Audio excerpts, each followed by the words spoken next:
Hello everybody, my name is Jennifer Lehman and welcome to episode 3 of Tell Me Another.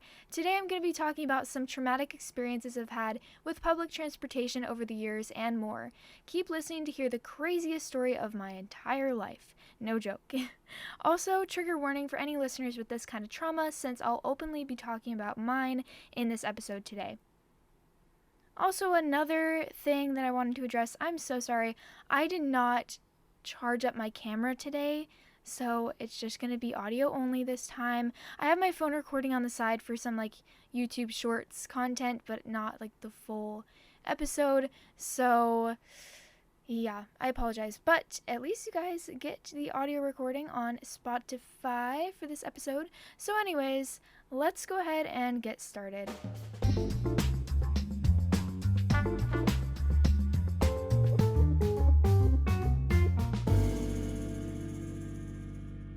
Public transportation is a great resource for anybody that is in need of a vehicle or doesn't have that type of resource in general.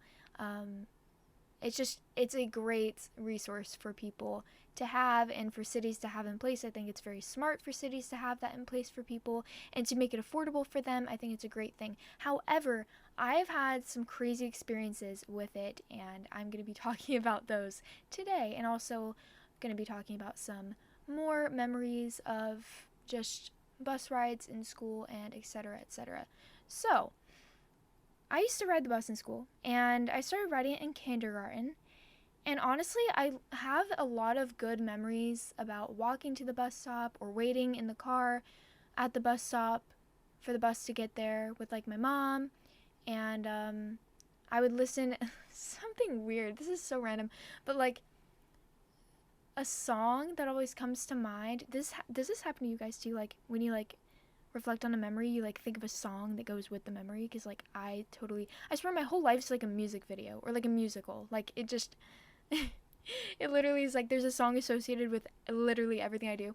But anyways, I remember just listening to My Life by Billy Joel in the car waiting for the bus, and every time I hear that song now, I just get flashbacks, and I'm oh, the good old days. A little 5-year-old Jennifer waiting for the bus. But anyways, that is so unrelated to the rest of the episode. But I loved the bus. It was so fun for a few years. And I think it's kind of funny. There's a lot of stereotypes with the bus, riding the bus. I think the first stereotype is that at least where I'm from in Florida, that everybody that's poor rides the bus, but everybody that's rich has their parents pick them up in parent pickup. I don't know if it's the same everywhere, but I think that that's definitely what the stereotype was when I was growing up. And I think that's really stupid because a lot of people can afford driving to school, just their parents work or something. And that was a situation with my family, is that my parents had a busy schedule, and so and it was just easier. It was free transportation for their kids, so why would they not take that opportunity, So yeah, that was one of the stereotypes. Another one that I thought was funny was there's such a big difference between who sits in the front of the bus and who sits in the back of the bus on school buses. Here is what I take from the front of the bus versus back of the bus stereotypes. All the nerds sit in the front of the bus, and all the quiet or obnoxious kids sit in the back, and nobody sits in the middle of the bus. There's always this awkward gap in the middle section of the bus. The nerds are I'm gonna sit in the front. I don't want anything to do with those loud people. And then the quiet people just go back there and listen to the loud people, and they quietly laugh about what the loud people are saying. And you guys might be like, Jennifer, that's not true. How do you know that? I was the quiet person that sat in the back with all the other quiet people, so I know exactly what this is. I've also sat in the front and the very back of the bus, and yeah, I can tell there's a big difference between the people in the front and in the back. And it was always so annoying because there would be kids literally screaming in the back of the bus, and then the bus driver would be hey, shush, she would yell out, hey, be quiet back there, I'm trying to drive. and they like would never listen. I feel so bad for bus drivers. Like, they need a raise. They go through so much crap on the daily that like they need help, and they need to get like taken care of better. But or respected at least a little bit, because these kids are like getting on the bus and they're like so rude. They're rude to their parents, they're rude to the bus driver. Like, I would hate being a bus driver. I feel like it would be like the easiest and also most annoying job to have. But anyways, I had friends that I didn't go to class with that were always like my designated bus friends. That was another funny thing, is that like I would have my bus only friends, and then like we wouldn't text outside. I mean, I didn't even have a phone in this time anyway. We all had like flip phones back then, or like the very very thick iPhones, when they first came out with iPhones. But which is so crazy. I sound so old when I say that. Like, believe it or not, I grew up in the very early 2000s. But I literally, like, I didn't text them or anything. I didn't contact them. I didn't play games with them outside of school. I only saw these friends on the bus. So, like, it made the bus ride, the, like, 10-minute bus ride from school to the bus stop, so much more enjoyable. And I kind of liked that part of being on the bus in school, was just, like, having those random friends that you would go to school and be like, I hope this person's on the bus so I have someone to talk to. Like, and when they weren't, it would be like the worst day ever, and it would like curse the rest of your school day, and you would just have a terrible day from there on out. At least that's how it was with me. I'd literally be like, please be on the bus. And when they weren't, I was like, dang it. Like, I was so sad. But I also remember it was like the biggest deal if I sat in like a different seat than usual too, especially if it was like away from my usual bus friend group. Like, they would be like really confused and like start unnecessary drama because I sat somewhere else for a day because I wanted some alone time without telling them. Like, there would always be some drama with like people taking, it was either that or like people like, oh yeah, you took my spot on the bus, like what's wrong with you, you took my seat. Like, nobody has their name on the seat, like just chill. And also, wow, this was not in my script, but like I literally just remembered there was this one time I had this one bus driver that gave us assigned seats on the bus whenever we were allowed. And like I would ride the bus with my brother, but there was one time that they like separated us. I was like, no, like he's my bestie, like no. And I was always put next to like the weirdest kids. Like, I literally hated that. And like it was so awkward. I don't understand the point of having assigned seats, because it's just stupid. Like, just sit wherever you want, sit somewhere different every time. And the same rule applied, like, in actual, or not, it's not really a rule, same stereotype applied in, like, actual school. Like, when you're sitting in the classroom, like, when they don't have assigned seats and you just sit wherever the heck you want, you basically, like, claim a seat for the rest of the year, and whenever someone takes your spot, you get pissed. Like, there's been so many times that, like, people got so mad at me because I sat in their spot. But anyways, I think it's just so dumb. Like, the amount of things that kids, or the type of things that kids, like, get upset about in school or just in general, it's just, like, ridiculous to me. It's kind of funny. But, yeah, people just claim their territory and, like, don't let you in on it whatsoever. And there's so many stupid fights that get caused because of it. But anyways, back to buses. Can we talk about the smell of school buses in America? Like, they're so stinky. Like, at least where I'm from in Florida, they have some super old, gross buses. Like, I swear they haven't been cleaned in, like, 25 plus years. They all look old, they all look disgusting, and the seats are, like, probably the same as when they got them in the bus, and they're probably never, ever, like, spraying air fresheners in there or cleaning them. I don't know what they do. I could be wrong. Maybe there's like a bus cleaner listening to this episode right now and is like, you're wrong. I'm sorry if I'm wrong. Okay, I'm sorry. But if you do clean the buses, please do a better job, because it grossed me out as a kid, and here's why. It literally smelled like, literally, okay, why did it always smell like mold, sweat, and barf? Every time I would walk into a bus, every single one, whether it's new or old, it would always smell like mold, sweat, and barf. Always. It would smell disgusting. And I also, this is really disgusting. I literally, when I wrote this in the script, I was like, am I going to say this? Like, am I going to actually address this? But I'm going to say it. I swear I saw boogers This is so gross. I literally hate talking about that. But I saw boogers all over the window, like in the corners of the windows and on the bottom of the seats and on the ground. Like, I remember seeing a bunch of kids like pick their nose too. Like, I know for a fact that those like random spots on the ground were boogers. Like, really gross.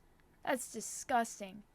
I'm literally like, ugh, getting like sick just thinking about it right now, about how nasty that is. Like, can we start a petition for keeping school buses clean? Because I feel like that's a horrible environment for kids to be in and to be put into every day, especially if it's that confined of a space. I feel like it's just so gross to have your kid just like be sitting in this nasty like trash bag on the way to school, practically. That's what it feels like. At least it did for me. Like, it's just like a trash bag on wheels. But yeah, I always found buses gross as a kid, but when I got into high school, I was like, whatever, it's literally obviously not going to change, so I'm over it. Also, I'm positive that that's where the majority of my sicknesses came from when I was in grade school, is from the bus. The amount of times I just was randomly sick in the morning, it's probably because the bus. Like, there was probably a bunch of like viruses and bacteria just floating around in the air every time you'd step on the bus. And yeah, that's my theory. I don't know. Because there's always like inexplainable sicknesses that you get as a kid, and it's always like super random and you never know what causes them. But my theory is the bus. The bus is the cause of all sicknesses in grade school. Anyway, so I rode the bus from kindergarten all the way to third grade, and then I stopped because one day we got into a bus accident. And I know I said that super casually, but it was so long ago, so I'm not like super scarred about this anymore. But we were driving and we got rear-ended in a turn lane. And then 2 more cars crashed into us, one from the side and then an additional one from the back. And during the crash, I was sitting against the window, and my neck was like thrown around a bunch, so I ended up getting whiplash, but that was about the only injury I got, thank goodness. It could have been a lot worse, but that was the only injury I got. But there was this one kid, kind of like the class clown type of dude, and there would always be like kids like standing up when the bus was moving, and he was one of those. And of course he was standing up when the crash happened. It's kind of funny, but also like really dangerous and like sad that this happened. But he was standing up, and during the impact, he was like kind of standing in between the seats, like right in front of the back door of the bus when the crash hit. So since we got rear-ended, it was like straight on impact to like where he was. So he literally flew to the front of the bus, hit the windshield area, and then he flew to the back and then bounced into one of the side seats. And literally, we were all like, oh my gosh, are you okay? He was fine, except the next day he comes in with his arm in a sling. And everyone's like, no way. Like, we all knew that it was because he, like, broke his arm because of the crash. And he was the only one that, like, got seriously injured on the bus that day. I'm pretty sure everyone else got whiplash, just like me and my brother did. But yeah, he was, like, the only person that got his arm broken. Poor guy. But that's what you get for being stupid and standing up and not wearing your seatbelt. I think it's kind of funny, but also like not funny to think about. But like, why is it that when people are on a bus and they have a seatbelt provided for them, they just don't use it? Like, we just get on the bus and start vibing and enjoying the ride, but we don't think about our own safety.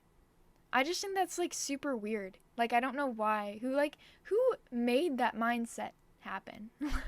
Like, that seatbelts don't matter on buses, because I feel like buses are just as dangerous as cars. Like, my parents always taught my siblings and I to buckle up before we went anywhere. So, like, when I got into school, I started using the bus seatbelts. And then I realized that, like, nobody else was using them. Probably because, like, they were all, like, torn up and gross for whatever reason. Just like everything else on the bus. But nobody used them, so I just stopped using them. And, of course, when the crash happened, I wasn't wearing a seatbelt. So my injury could have been a lot worse, but like I said, I'm very lucky that I only got whiplash, considering that guy literally bounced to the front of the bus and back to the back of the bus, like twice. Like, I cannot imagine how like much that hurt and how scary that must have been for him. So I'm grateful that I was okay. But after the crash, my brother and I didn't ride the bus to school until high school because of how traumatic that really was for us. Like I was so scared, you guys. Like whenever something traumatic happens for me, I can't do that thing for like years. Literally. I literally can't. This is not related to public transportation whatsoever, but there was this one time that I was playing kickball with my siblings in our front yard, and we have like a hill in the front of our house, and like one of the bases was on like the edge of the hill for whatever reason, and I slid onto the base, and then like I slid below it and scraped up my knee on like the metal of the swell at the bottom of the hill where like the water drains, and I like scraped up my knee. It was bleeding like crazy. And then I didn't play kickball until I was a teenager. And that happened when I was like 7. Because all I thought about when I thought of kickball was me getting hurt, and it traumatized me. So, it's the same thing with this bus accident.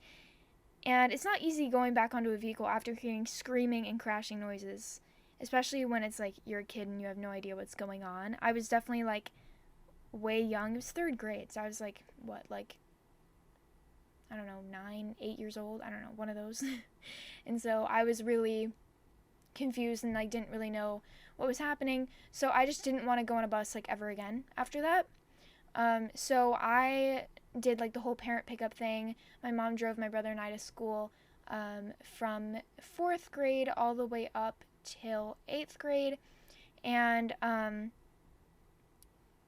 by the time I got in high school, I was kind of over the whole bus crash incident type thing, even though obviously like I knew it could happen again, but I was like, I'm older now and I understand that like it is what it is, and like whatever happens for a reason kind of thing. So I wasn't that scared. I started riding the bus, like I said, again in freshman year of high school, and I had a lot of fun bus memories in high school.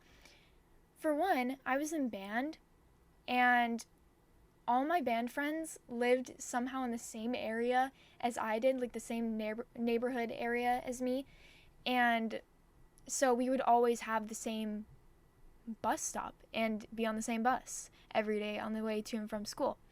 And so it was super fun, like laughing with them in the mornings and after school, and like ranting about our school day, whatever, and talk about all the band drama together on the bus. Like it was honestly really fun, and I miss those times a lot.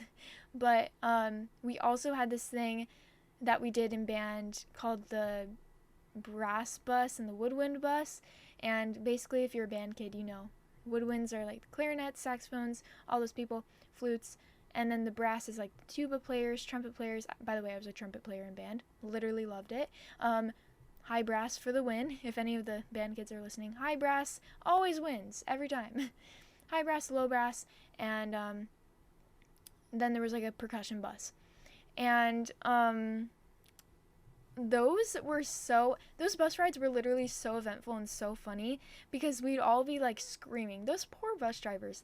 Like, I know those bus drivers were so over their job by the time they like took us back to our school after our performances, because we'd have to like go on those every Friday for football games, and then like in addition to that we would go on those buses for like marching band competitions or concert band competitions, and just in general, like that would be our source of transportation. Was we just found it more efficient to travel as a group on a bus. And so it was always so fun because we had all the people on there and we had all of our friends and we were all yelling and laughing and having a good time as teenage people. And there was a few times that like were really like core memories, I guess, for me. I don't know if I'd call it that. Just like really good memories from high school. There was this one time, and okay, you guys may or may not be aware that I am the biggest Michael Jackson fan you'll probably ever meet or know of. But there was this one time that like my brother had brought like a Bluetooth speaker on the bus. Like we were allowed to like bring our own speakers onto the bus and just jam out to music quietly or whatever. But like there was this one time when my brother was the only person that like brought the Bluetooth speaker, so he was like providing the music for everybody, since the bus drivers like never play music, at least on the buses I went on in school. But he was like playing Billie Jean, and everybody on the bus like started scream singing the song, and I was like, this is the greatest moment ever. I literally love this. Like, I was like so happy, so excited. It was great. And then there was another time, I think it was that same day actually, that my brother played the Pokemon theme as a joke, and the entire bus just broke out into song. It was a hilarious time. It was so funny. I literally love those times. I want to go back so bad, but unfortunately I can't. But that's honestly okay. The last episode I did for the podcast, I talked about how much I hated school. But that's probably the only, that and recess were the only reasons why I liked school. Was like bus rides, fun bus rides like that, and recess were the only reasons I wanted to go to school. But anywho, yeah. So high school, pretty darn good bus memories for me. And then I decided to go to college. And this is where the episode gets really juicy, you guys, because this story is probably the craziest experience I've ever had in my life, and I hope nothing ever tops it, because it was very traumatic, and I actually do feel like I got legitimate PTSD from this experience. So again, trigger warning to any of the listeners out there that have trauma with public transportation or any other kind of car accident related things, or things like that, being stranded in the middle of nowhere, that kind of trauma. I just spoiled it, but you guys knew from the title that this story is about me getting stranded. But just trigger warning for anybody listening, because I know that I get triggered with this stuff now, and it's kind of hard for me to talk about it, to be honest with you, because of how crazy it was for me. But anyways, so I went to college in Idaho, and since I live in Florida, I obviously had to travel to get to my destination. It was also my first time traveling alone, so it was extra scary and extra difficult for me to understand the whole process of traveling. I had bought a bus ticket from this one company, not saying their name for the sake of their privacy and the success of their business, even though after what I had had happen, I would absolutely love to expose them on every platform online ever for what they did. But I'm not going to. So I'm going to tell you what they did, but I'm not going to say the name of the company, again, for their privacy and for the respect of their company. But anyways, so this company had a bus stop at the Salt Lake City airport in Utah, and that's where I was going. And a lot of you Americans know that Utah and Idaho are like neighboring states. So basically, the bus would then take me straight from the airport to campus, which is right across from my apartment, where I'd be able to just peacefully walk across the street and move in, no problems, right? So since it was my first time traveling alone, I had to get help navigating the airport. And that airport, you guys, oh my gosh, it is so massive and confusing to navigate as it is. So that was not helping the situation whatsoever. Like, literally, you guys, I kid you not, it is like, it feels like a 3-mile walk to like each gate. Like, no. It's so bad. So like in general, the airport is like it's laid out very poorly, in my opinion. There's like literally a mile-long walk where it's just like artwork on the walls, and you're just like staring at nothing in front of you, and you just have to keep walking until you get to where you're supposed to be. So it's a very confusing airport to navigate. And I got off my plane from flying from the Orlando airport in Florida, and I literally you guys, I was so confused. I was like, where the heck is baggage claim? Like, I don't know where it is. So I was asking everyone where I was supposed to be going. I accidentally ended up in the parking garage, and I was like, this is not where I'm supposed to be. And everyone was looking at me with weird looks. And I eventually like ran into this really nice family, and they like were from Utah, and they were like members of the same church as me, and they were like, oh my gosh, like I had like a shirt on for my college that I was going to, and they're like, oh my gosh, you're going to that college? And I was like, yes. And they were like super nice, and they were like, why are you over here? And I was like, I'm looking for the bus stop. And they're like, oh, well, it's not here, they probably have to go up like a couple floors. I was like, okay. So I went up a couple floors, and it was like, I feel like that interaction was needed, because if I didn't have the interaction, I would still just be like walking around the parking garage till I found where the public transportation bus stops were. But I eventually got to the point where all like the rental areas were, like where you could like just go and ask for a rental car, or like sign up for a rental car type thing. And I was like, okay, maybe these people know like where the bus stop is for this company. and they didn't know. I literally asked like 6 people, and it was ridiculous because I was like, literally, what the heck? You are working at an airport and in the transportation department, like in the customer service area, and you can't tell me where the bus stops are?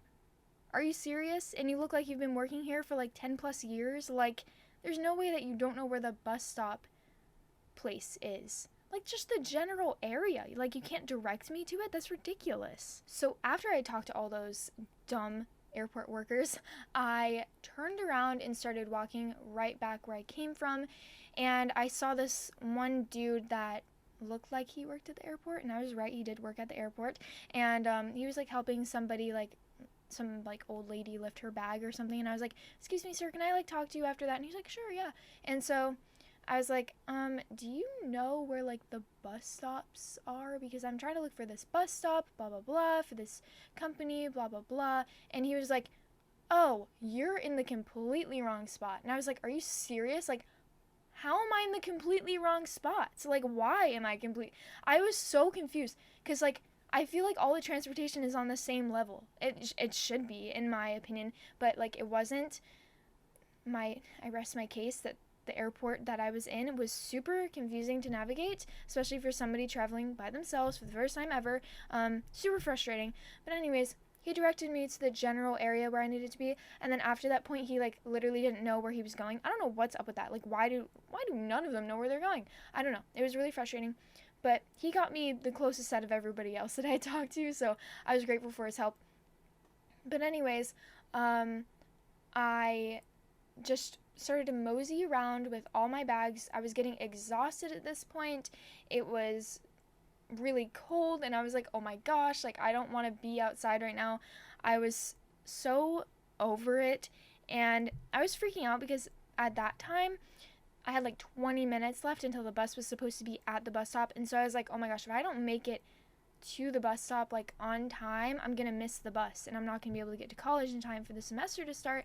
And I had like a specific time that I had to check in to my apartment once I moved in. So I was like stressing about all the times and all the schedules that I had set in place for moving in and all of that stuff.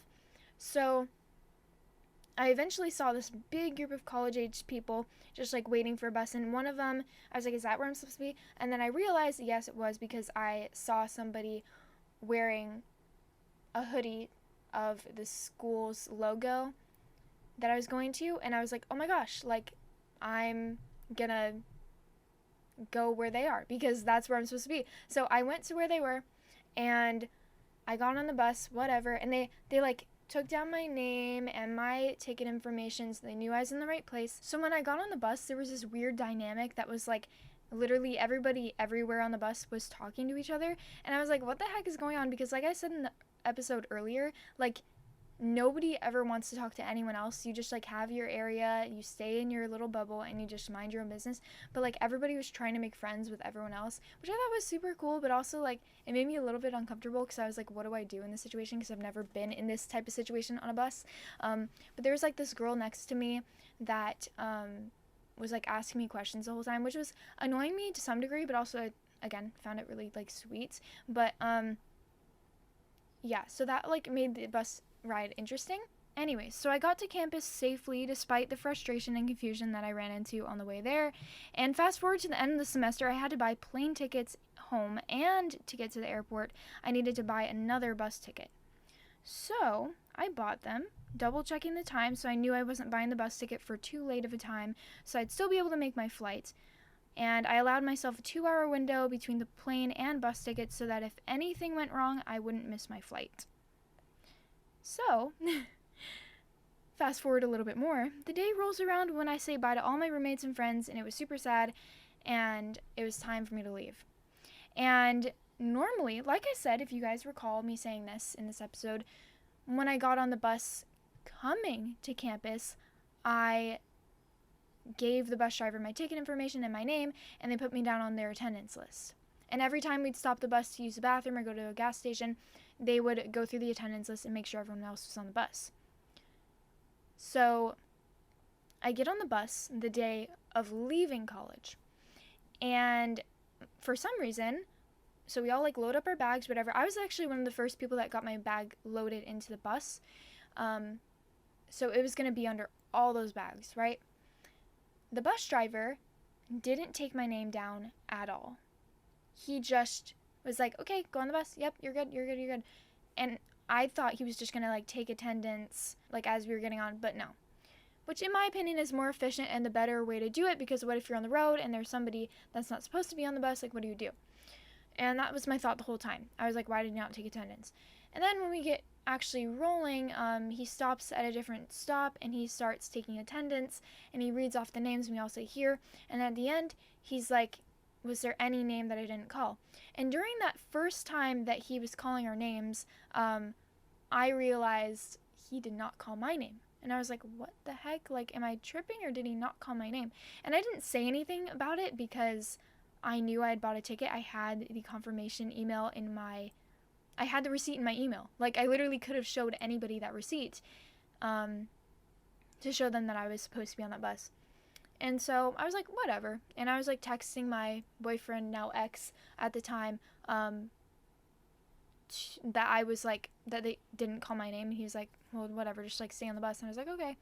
So I just decided to not tell anyone else because I wanted to keep it kind of on the down low. And then we get to this next bus stop and we need 3 seats open, and there was only 2 seats open. So there was somebody extra on the bus that wasn't supposed to be on the bus. And the bus driver was like trying to load on these 3 other people at this other bus stop. And he was like, somebody's on this bus that's not supposed to be. And he went row by row, literally asking everyone for their name. And when he got to me, my heart was racing. Because I was like, if you didn't call my name the first time, I don't think he's going to have me on his list. And I don't know how that's possible, because I have the receipt of my ticket information in my email that I can show him right now for today's date and show him that I'm supposed to be on this bus. Like, this wouldn't make any sense that I'm the odd one out here. It would not make any sense. And spoiler alert, I was the one that wasn't supposed to be on the bus, apparently, according to him. And so he stood there arguing with me. Very rude bus driver. I literally was crying and being humiliated in front of every other student on the bus. And it was really difficult for me. It was very hard because he was making it very hard for me to communicate what was actually happening, and hard for me to communicate that I did buy a ticket and that I was supposed to be on the bus. And I had several other students backing me up, helping me out to try and get him to be convinced that I was supposed to be on the bus. And he just straight up was like, no, you're not supposed to be on my bus. Get off my bus. That's an exact quote from him, by the way. That is what he said to me. And he said, at the next stop, I'm going to drop you off, and then we're going to have to keep going because you're going to hold up everyone else, and you're going to not allow anyone else to be on this bus, and you practically just like stole a ticket. And I said, no, I didn't steal a ticket. I have my receipt. And I showed him the email, and he was like, where's the date on the email? And I was looking for it, and I couldn't find the dates, even though I know for a fact that when I first got my initial confirmation email, it said that day. Like, I literally swear on my life that that date was on there. And it wasn't when I showed him. I was like, what the frick? It was probably a different email, but like, still, I bought a ticket for that day. I did. Like, it was in my bank statements. It was in my email, like I said. And I was getting so stressed out because he just simply wasn't believing me that I had bought a ticket for that day to ride that bus. He was just being very rude and very inconsiderate of me. And he drove to this next bus stop, and he just literally, it was snowing really bad outside, and I was freaking out. I was texting my boyfriend at the time about what was happening. I was panicking. He was like, are you serious? I was like, I'm getting kicked off the bus. He was like, no way. Like, are you okay? And then, like, I didn't have any service after that. Like, I couldn't tell him what was happening. I couldn't update anybody about where I was. And I just got dropped off at this gas station. And I was, this is the funny part, you guys. So when I got dropped off, I obviously needed to get my bags out of the back of the bus. And like I said earlier, I was one of the first ones that had to put my bags in there. And so, guess what? The angry old cranky bus driver had to take everyone else's bag out before mine, and it was total karma. And he was yelling at me, and he was like, "Oh, you did this to me. I hate my job because of you. He was like complaining because he had to take every other bag out before mine. He was like, "Because of you, we're now behind schedule." I was like, "I'm sorry, sir." And then he was like, "I love my job so much." And I was like, "I'm sure you do. I would too." That's what I said, with a smile, because I was like, "You suck. Like, you're so rude. Why would you do this? You're the most inconsiderate human being I've ever met." And I literally turned to him. I was like, "Sir, is there any way that I could stay on your bus because I have a plane to catch in 2 hours in a different state? I can't get there on time." And he's like, "You're going to have to find another way to get there or you're not going to catch your flight." And I was like, "It's non-refundable tickets. I can't do anything. I don't have any friends that I can call." He's like, "Well, you should have made some in college that you could call with a car." I'm like, "I can't though. Like, they're all busy. It's finals week. Like, they can't do anything about this situation." And so I was really stressed out. I didn't have any money left. I had a terrible paying job in college, and I was literally just stranded there at the gas station. No money to buy another ticket, nobody to call, no service, and I had no idea what I was going to do. I literally collapsed on the ground with my suitcases after I had wheeled them through the snow through an icy parking lot that nobody was in, and I was crying by the side of them once I stopped walking, and I was like sobbing because I was so scared and so confused about why that just happened to me.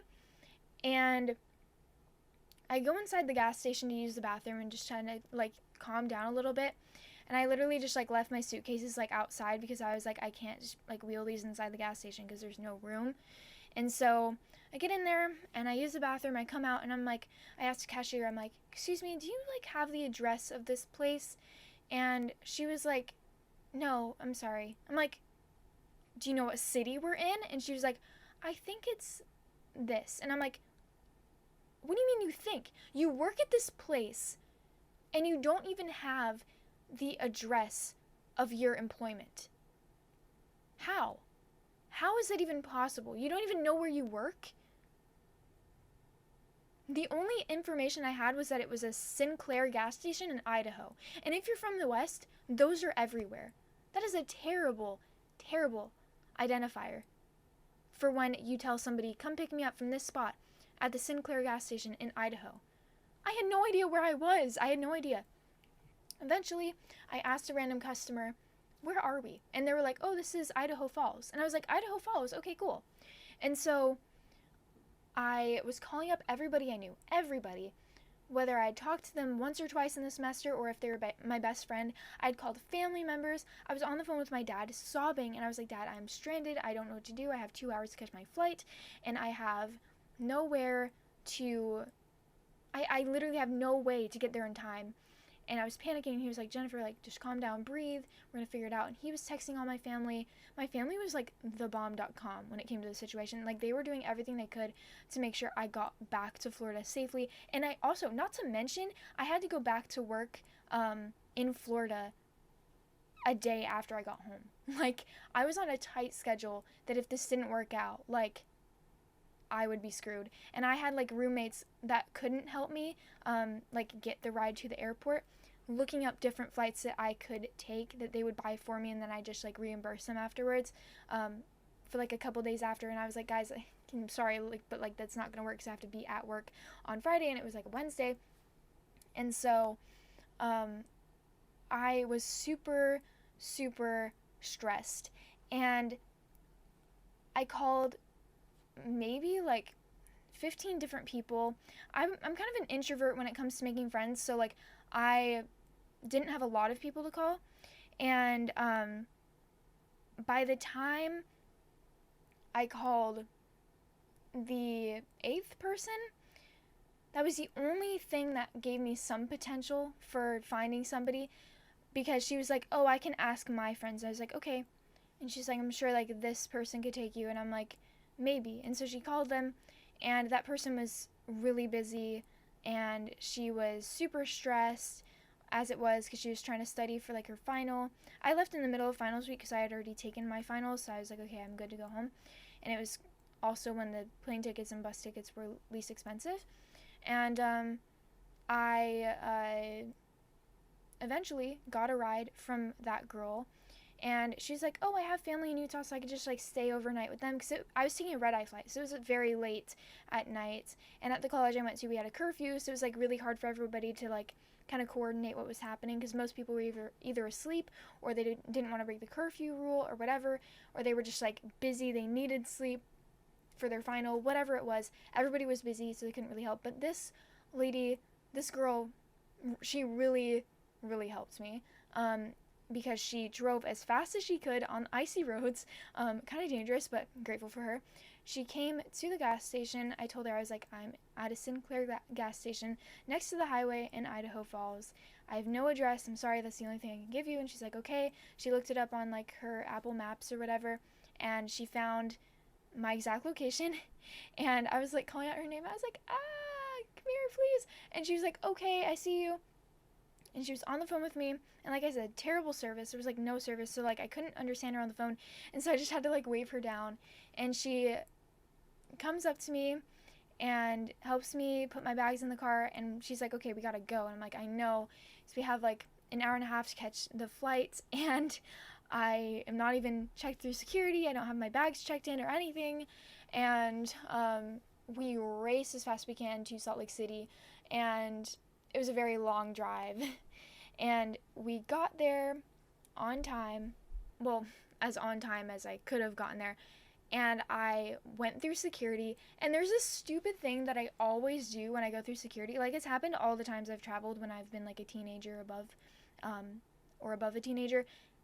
I always have my water bottle with me full.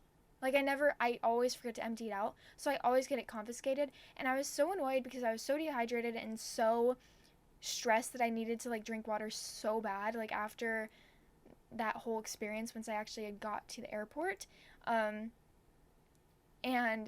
I got my water bottle confiscated at security, and they were like, do you want your water bottle? And I was like, yes, I do. And they're like, we're gonna have to go back through the other side of security, dump it out, and then come back through. And I was like, I don't have time. And I was crying. They're like, are you about to miss your flight or something? I was like, yes, please, just like take the water bottle. I don't care. And I just like gave it to the guy, and I started running with my bags, and I made it to the plane with like 5 minutes to spare for boarding. And I was like so relieved that I got there in time. Everybody was staring at me. Like, I don't know if you guys have seen this, but like every time I go to the airport, like I always see somebody running to their flight. Like, that was me. Like, I was sprinting with my heavy backpack and my carry-on in my hand, and I was running down the longest way ever. Again, the Salt Lake City airport is so long of a walk, like to any of the gates or terminals that you need to go to. And I was Terminal B, but thank goodness my gate was like at the front of the terminal, so I was like really, really close to it once I actually got to my terminal. Thank goodness. But if that was not the case, I would have missed my flight because it was a very, very long walk, and I had to run, and I had to also use the bathroom again, and there was a whole line in the bathroom, and I was freaking out. I was like, oh my gosh, I literally don't have time for this.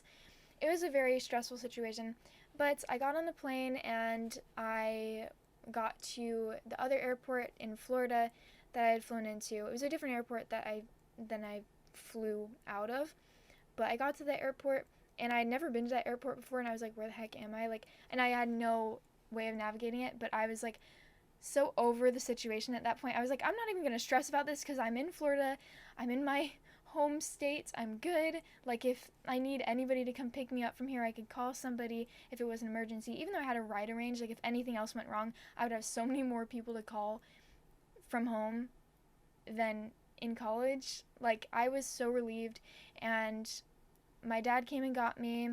I picked up my bags from the airport, whatever. Like, I figured out the navigation of the airport, everything. And my dad came and picked me up, and the traffic was horrible. And I was ranting to him the whole time on the way home. I was like, Dad, this is ridiculous that they did this, this, and this. And he was like, asking me what happened, because I only had that one phone call with him, like, explaining that I was stranded. So he had no idea that I had, like, actually gotten through security and everything else, like, successfully. I sent him, like, small updates, but, like, he didn't know all the stuff that happened. And so he was, like, asking me all the things, and I was just going off. But I was just so annoyed from the situation. And not to mention, you guys, a lot of you might be wondering, like, did they give me a refund for my ticket that I had bought, obviously, for the bus? And they did not really give me a refund. They gave me a refund in credit for my account on their website so that I can buy another ticket and use it there. And in my opinion, I am never, literally, why would I ever ride their bus again if that's what happened to me? If I got left in the middle of nowhere, stranded, with no help, and they just, quote-unquote, refunded it to my account's credit. I'm never using that again. It was like $60 that just went down the drain because they didn't want to do anything about it. Why couldn't they just bring it back to my debit card? Like, I don't understand what was so hard about that. I don't know. It's super annoying. I just hate the situation. I can't believe it happened to me. And, like, the next day, or, like, a couple days later when I went to work, like, I had posted about it, like, on my Instagram, and all my friends were like, you're alive! Like, oh my gosh, I can't believe that happened to you. I was like, I know, I literally can't believe it either. It was a very surreal thing, and I never want to experience it again. And if you guys caught what I said earlier in the episode, I literally have PTSD from this experience. Like, actually. Like, whenever I see a public transportation vehicle, like any, like, charter bus or anything of the sort, even a school bus, I actually get physically tense and scared and, like, really freaked out. Like, I literally get, like, incapacitated for a few seconds because I get reminded of that scenario. And I don't think people understand how actually traumatic that was for me. Like, when you think about it, I was left in the middle of nowhere, in the snow, no one to call, no service, and I had a flight to catch, and the bus driver literally just threw me off the bus. Like, and he had no consideration for what I had to do whatsoever. And so it was really annoying. And like I said, yeah, to this day I still have that trauma and that PTSD, literally. And it's not a joke. This episode is kind of hard for me to talk about all of this stuff, but I did want to post about it because it's a crazy story and I want to share it with people. But I guess moral of the story, don't ride a bus unless you've read, like, the reviews on it. And I don't know why I haven't done this yet, but I'm definitely going to leave an angry review on their website after I record this episode. I will. I've said that for months since I've been back, but I'm going to write an angry review today about the bus. But it was ridiculous. That's really all I have in this episode for you guys today. Thank you guys for listening. I am so happy that I'm able to keep up with this podcast. We're on episode 3. Like I said earlier, that's crazy. Stay tuned for more episodes. You're going to get crazier and crazier as they go along. I don't know if they're going to top this story, honestly, that I told today, but they'll be pretty crazy. Make sure you follow and subscribe to this podcast on whatever listening platform you are on today listening, and I will see you guys, or you guys will hear me, in the next episode. Bye!